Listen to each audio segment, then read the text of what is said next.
if I took a 2D image right here of everybody, and then I got my tape measure out and I measured to each person individually in this room, I could fly around it basically, you know, I don't have your faces, but I could fly around it in 3D space, okay? Now with a star, it's a round, glowy object. So you don't have, it doesn't have a face, it doesn't have a front and a back.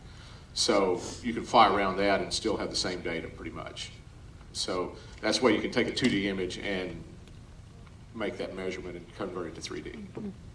Well, it was a thrill to work on that. I've been looking at those Hubble images for years on the website. Yeah, me too. And always wanted to marry them with the 6-story high IMAX 3D canvas. And so we found a really wonderful pair of teams from the Hubble Space Telescope Institute in Baltimore. They're the guys that award the time to scientists and administer the website.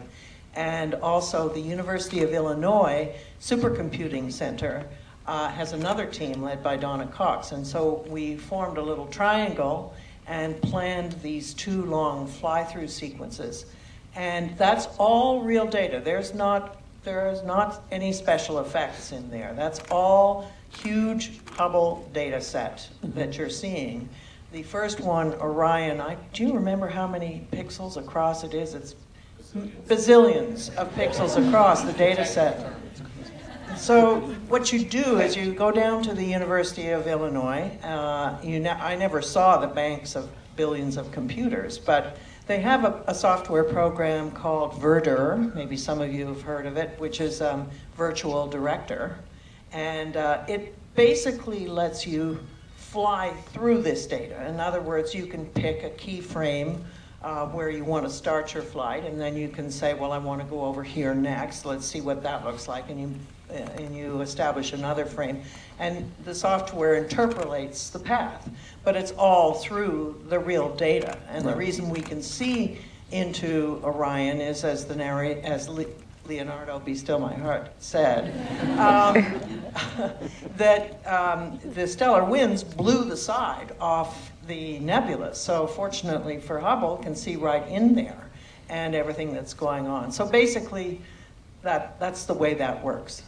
Hubble has just been a tremendous boon to the scientific industry or scientific community, and it was a natural for us to be on because we had filmed the deploy with STS-31 in 1990, and then the first service mission on 61 in 93. So we had a backlog of some images that we could use with this. So plus, knowing he would be on the mission, who could resist? The scenes you saw of the IMAX camera floating were filmed by Howard Hall and his team of underwater guys, and we did have a mock-up of the camera. Mock-up meaning we had a camera in the place where this camera would be. So while we were training, it was mainly the folks, it wasn't controlled from the outside, it was controlled from the inside. Okay. So what we would do is we would look at the shot we would be getting from that camera during our spacewalk training, and we had James and Toni come and join us in the control room, and they would say, all right, we want to start the scene here and end it here, and that would go right in our checklist. And the way we controlled the outdoor meaning the one in the payload bay, was it started with the personal computer at the right time and then stop it. Of course, we didn't want to waste any film. We only had 8 minutes of film for the outside payload bay camera sequences that you thought, so we would feel terrible if we forgot to turn the thing off. Can you imagine? I just found out, actually, that Toni said it's 1 minute and then the thing cuts off automatically because they had an insurance policy against us forgetting to turn the thing off. But we would turn the thing on and off, and it really wasn't that bad. But we didn't trust you. No, I know. Yeah, I wouldn't trust us. It was the previous flights, yeah. But to answer, you had asking earlier about our motivation or having this added as training too. John Grunsfeld came into our office and told us that Toni and her team and James were interested in trying to include our flight as part of an IMAX movie, and all of us realized the value of how fortunate we would be to be a part of that and to do whatever we could to make it successful.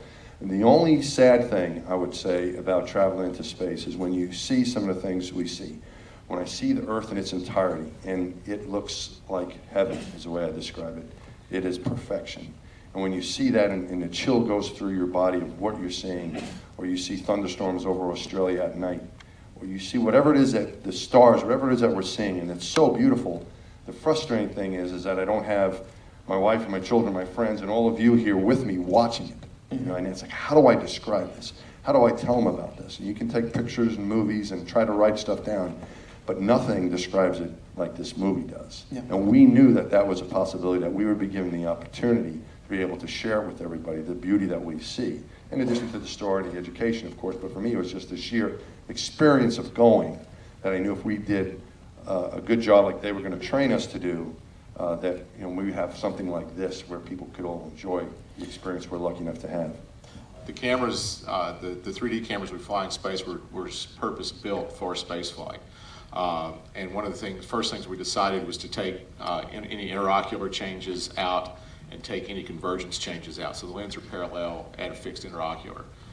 So that's way too technical for most people, but you can't make them look like that, and you can't bring them apart.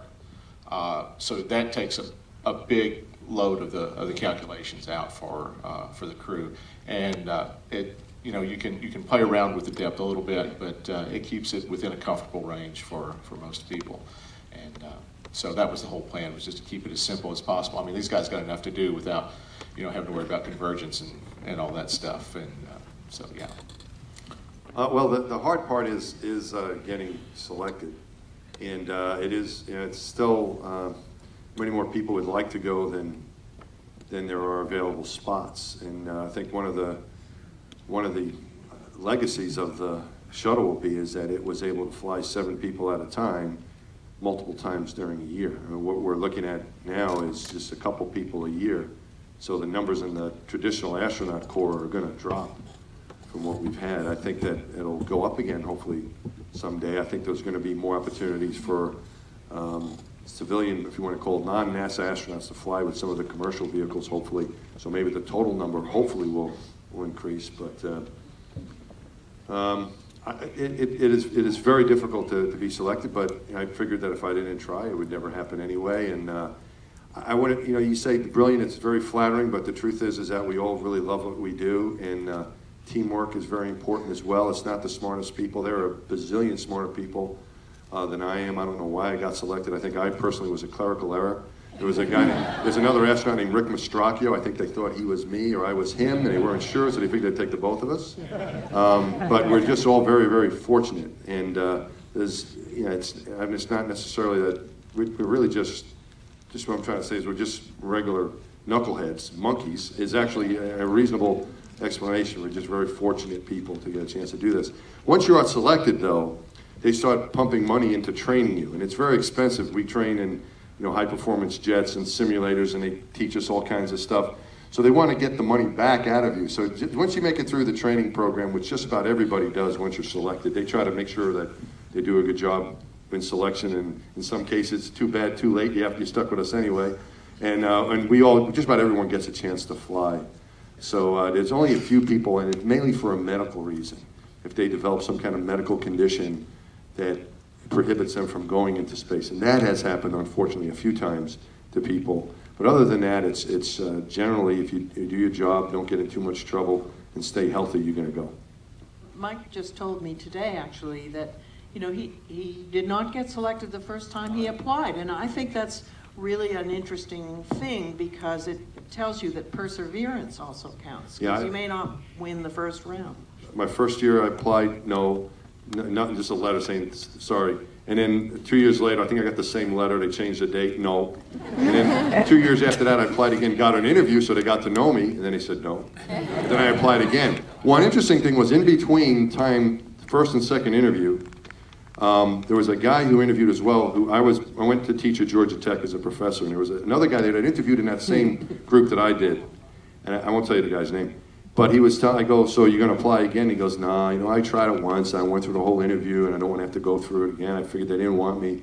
They're not going to take me. And I'm there saying, that's great, because this guy was a lot smarter than I was. And I was like, oh, that's good. Yeah, you shouldn't try again. If I were bang. So I got selected the next time. But there are Don Pettit, who's been on the space station, flew about a year ago or so, and is going to be flying again on a long-duration mission to the space station, interviewed 5 times. And this guy interviewed like You know, 1 year, then interviewed the next time, 2 years later, got skipped the next time, didn't even want to see him, got skipped again, they didn't want to see him, interviewed again after that, interviewed again after that, skipped another select. He just kept trying, and they finally took him after, I don't know, like 18 years of trying, no joke. He was very early, very young. He was like in his late 20s, I think, when he first started interviewing, but they finally took him when he was in his early 40s, so yeah, sticking to it is really important. Yeah, we go through a lot of training. You saw the part in the pool. We spent a lot of time in the pool. For every hour we spacewalk, we spent about 18 hours in the water. So for one spacewalk, we practiced it about 18 times. And I said we were announced on Halloween of 2006 by Mr. Griffin, and we flew in May of 2009, so it was about 2.5 years. We had a couple delays. We were almost close to launch in October of 2008, and then there was another failure. Something broke on the telescope, and they pushed us back to May. But we had an awful lot of training in the pool, but also other things, practicing the rendezvous, the robot arm stuff, the inspection of the space shuttle. So it was probably out of that 2.5 years, you know, it was, after we gave it 6 months, we kind of worked our way into it, and then for about 2 years we were training pretty hard almost every day.